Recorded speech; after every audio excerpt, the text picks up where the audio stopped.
বদরের ময়দানে এই পাশে কোরাইশ, এই পাশে মুসলমানেরা। বিশ্বনবী জালাময়ী ভাষণ দিলেন, তোমরা দেখতে পাচ্ছ এটা বদরের ময়দান না, এটা আল্লাহর জান্নাত, ওই জান্নাতের দিকে ছোট।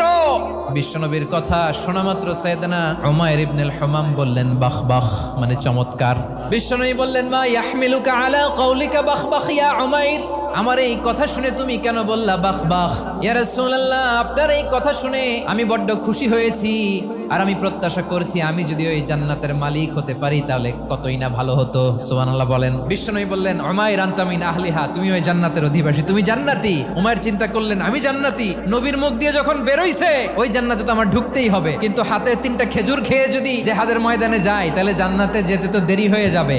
এই চিন্তা আসা মাত্রই খেজুর 3টাকে তিনি ছুঁড়ে মারলেন, তলোয়ার বের করে আল্লাহু আকবার বলে বদরের ময়দানে ঝাঁপিয়ে পড়লেন। আল্লাহর শত্রুদেরকে কচুকাটা করে এক পর্যায়ে শাহাদাতের সুধা পেয়ে নিজেও জান্নাতি হয়ে গেলেন। পড়েন সুবহানাল্লাহ।